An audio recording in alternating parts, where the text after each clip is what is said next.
আঠা দিয়ে ইঁদুর মারা ও ইলেকট্রিক ব্যাট দিয়ে মশা নিধন করা কি জায়েজ আছে না হারাম?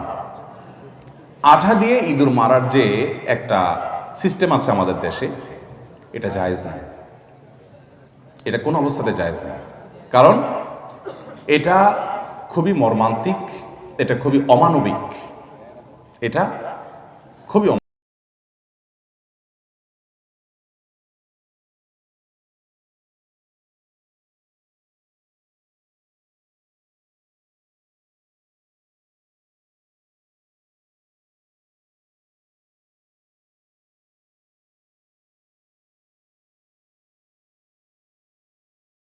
ব্যক্তিও আর ওই ইঁদুরকে আঠা থেকে বের আলোক করতে পারে না। আলোক করতে গেলে চামড়া শরীর সব আলাদা হয়ে যায়, ছিঁড়ে যায় জীবন্ত।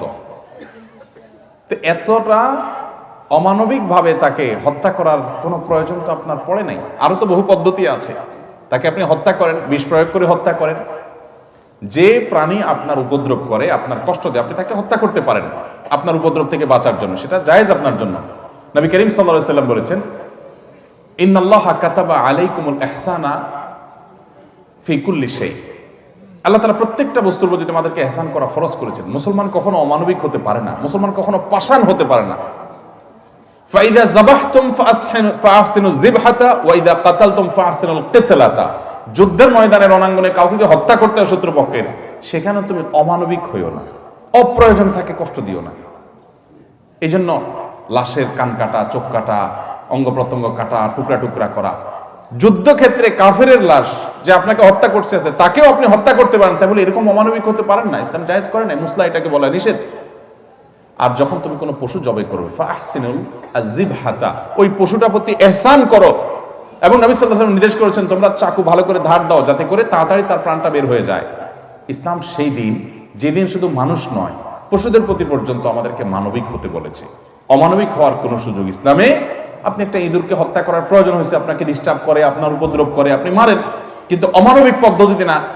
এর চেয়ে তারা সহজ অনেক পদ্ধতি আছে। আচ্ছা, আর আরেকটা প্রশ্ন হলো, মশা ইলেকট্রিক ব্যাট দিয়ে মশা মারা জায়েজ আছে কিনা? ইলেকট্রিক ব্যাট দিয়ে মশা মারা জায়েজ আছে। এটাকে অনেক উলামা ইকরাম নাজায়েজ বলেন, কিন্তু জায়েজ বলার মতটাই আমার কাছে অধিকতর বিশুদ্ধ মনে হয়। এর কারণ হলো, নাজায়েজ যারা বলেন তাদের গ্রাউন্ড হলো যে আগুন দিয়ে যে কোনো প্রাণী হত্যা করা নিষেধ। নবী করিম সাল্লাল্লাহু আলাইহি ওয়াসাল্লাম এই ব্যক্তিকে দেখলেন পিপিলিকা মারছেন আগুন দিয়ে, নবী সাল্লাল্লাহু আলাইহি ওয়াসাল্লাম তখন নিষেধ করেছেন। আগুন দিয়ে লা ইউআযযিবু বিন-নার ইল্লা রাব্বুন নার, আগুন দিয়ে কেউ শাস্তি কাউকে দিতে পারে না আল্লাহ ছাড়া, এটা নিষেধ। তাছাড়া এটা অমানবিক, এই জন্য আগুনে পড়ে মারা জায়েজ নাই। কিন্তু ইলেকট্রিক ব্যাট দিয়ে যে মশা মারা হয়, এখানে আমরা টিপে ধরলে দেখি যে এটা আগুনের মতো জ্বলে ওঠে, এই জন্য আমরা অনেকে মনে করি এটা আগুন দিয়ে হত্যা করা হয়। মূলত এটা নিয়ে যে সমস্ত উলামা ইকরাম গবেষণা করেছেন তাদের অনেকের ফতোয়া আমি পড়েছি, সেগুলো আমার কাছে বেশি গ্রহণযোগ্য মনে হয়েছে। তার কারণ হলো, তারা বলেছেন যে এই বিষয়ে এক্সপার্টদের সাথে তারা আলোচনা করেছেন যে আসলে ইলেকট্রিক শকে যে মশা মরে, এখানে কি আগুনে মরে কিনা। তো বলেছেন না, মরে হলো ইলেকট্রিক শকে। এরপরে যখন আবার টিপে ধরা হয় তখন ওই ধরটা ওইটা পড়ে গন্ধ পর্যন্ত বের হয়, এটা হলো মরার পরের ঘটনা। কিন্তু প্রথম যে সে পড়ে যায়, পরাস্ত হয়, মারা যায়, সেটা কিন্তু ইলেকট্রিক শকে হয়, সেটা আগুনে হয় না। আগুনটা পরে টিপে ধরলে যত বেশি টিপে ধরে তত বেশি সেটা পড়তে থাকে। অতএব তাকে হত্যা করা যেটা, তাকে নিধন করা যেটা, সেটা আগুন দিয়ে সরাসরি হয় না। এই জন্য ইলেকট্রিক ব্যাট দিয়ে মশা মারা জায়েজ আছে, আল্লাহু আ'লাম। রমজান আসলে অনেক জায়গায় দেখা যায় 10 দিন, 15 দিন ও 20 দিনের খতম তারাবি পড়া হয়, এটা কি সহিহ? হতে পারে, কোনো অসুবিধা নেই। কেউ যদি 10 দিনে খতম দিতে চান, 20 দিনে দিতে চান, ব্যবসায়ী ভাইরা অনেকে আছেন যে শেষ দশক তাদের সুযোগ হয় না, প্রথম দশকে তারা তারাবি কোরআন খতম দিতে চান, তারা একটু বেশি সময় নেন, অসুবিধা নেই, জায়েজ আছে। কিন্তু শর্ত হলো ওই যে 4G 5G 6G গতিতে হতে পারবে না, গতিটা হইতে হবে সঠিক। গতি দিলেন অতিরিক্ত, কি পড়লেন কিছুই বুঝলো না মানুষ, তুফান মিল মার্কা পড়া পড়লেন, তাহলে সেটা জায়েজ নাই। আপনার গতি ঠিক রেখে আপনি প্রতিদিন 1.5-2 ঘন্টা 2.5 ঘন্টা সময় লাগাই দেন, 10 দিনে আপনি শেষ করেন, 20 দিনে আপনি শেষ করেন, এটা কি হতে পারে? জায়েজ হতে পারে। খতম তারাবি ও সূরা তারাবির মধ্যে কি সওয়াবের কোনো কম বেশি আছে? অর্থাৎ খতম তারাবি পড়া কি সূরা তারাবির থেকে উত্তম? সন্দেহাতীতভাবে তারাবির নামাজে গোটা কোরআন তেলাওয়াত করে শেষ করা, একবার কমপক্ষে পুরো তারাবিতে, পুরো রমজান জুড়ে একবার কোরআনে কারীম তেলাওয়াত করে শেষ করা, শোনা, এটা অধিকতর উত্তম ছোট ছোট সূরা বা কয়েকটা আয়াত দিয়ে তারাবি পড়ার চাইতে, এতে কোনো সন্দেহ নাই। সারা রমাদানে কমপক্ষে একবার কোরআন খতম করা তারাবিতে এটা মুস্তাহাব। কিন্তু 4G 5G গতিতে তারাবি পড়লেন, যে তারাবিতে হাবেশ সাহেব শুধু ইয়ালামুন তালামুন ছাড়া আর কিছু বুঝলেন না, এইরকম তারাবি খতম তারাবি করার চাইতে সূরা তারাবি করা উত্তম। যে সূরা তারাবিতে আপনি এই ইয়ালামুন তালামুন ছাড়া আরো জিনিস বুঝবেন। আছে না অনেক এলাকাতে এরকম হয়, ওই যে কিছু ভিডিও আছে আপনার অনলাইনে দেখা যায় যে বিভিন্ন দেশের, আমার দেশে এত ন্যাক্কারজনক ঘটনা মনে হয় না বন্ধ করছে, দেখা যায় যে কি পড়ে কিছুই বোঝা যায় না, 1.5 মিনিটে 2 রাকাত শেষ। এরকম অনেক নামাজ আছে না, নাই? অনেকে 1.5 মিনিটও লাগে না। এই তুফান মিল গতিতে সব কাজে গতি ভালো না। নতুন একটা ফোন বাইর হইছে, একবারে লেটেস্ট মডেল, আগের মডেলের সাথে এটা পার্থক্য কি, 1/4 সেকেন্ড আগে কাজ করে, ক্লিক করলে খোলে 1/4 সেকেন্ড আগে, ব্যাস। এটার কারণে এটার দাম অনেক বেশি। আছে না, না? এরকম নতুন ডিভাইস আসছে, মডেল নতুন, দাম বেশি কেন? কারণ একটু আগে গোলে।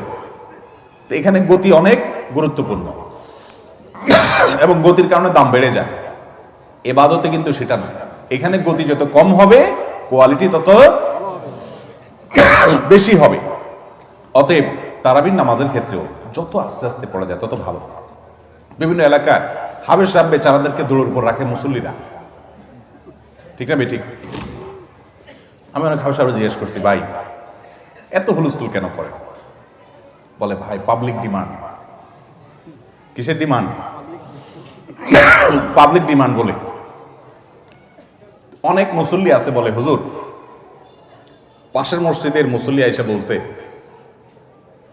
এই তোদের ইমাম সাহেবের কত সময় লাগে? আমাদের ইমাম সাহেবের 56 মিনিটে শেষ হয়ে যায়। তো এবার ইমাম সাহেবের মুসল্লিরা চাপ দেয়, হুজুর 55তে শেষ করতে হবে আজকে, কারণ 1 মিনিট হলে আগে যেতে হবে। দেখেন, একটু যদি স্বাভাবিকভাবে আপনি তারাবি পড়েন 5 থেকে 10 মিনিট বেশ কম হবে, এর বেশি না। অতএব এই হুলস্থুল, যেটাতে হুলস্থুল বলতে অতিরিক্ত হুলস্থুল যদি হয় যে কিছুই না বোঝা যায়, তাহলে ওটার চাইতে সূরা তারাবি উত্তম। কিন্তু কোরআন খতম করবেন, একটু স্পিডে তেলাওয়াত করছেন, বোঝা যায়, তাহলে অবশ্যই সেই খতম তারাবি উত্তম। বিয়ে করা কি সুন্নত নাকি ফরজ? বিয়ে করা সুন্নত নাকি ফরজ, এটা নিয়ে আমাদের অনেক ভাইরা বিতর্কে লিপ্ত হন। বিয়ে করা এটা সাধারণ এবং স্বাভাবিক অবস্থায় সুন্নাহ।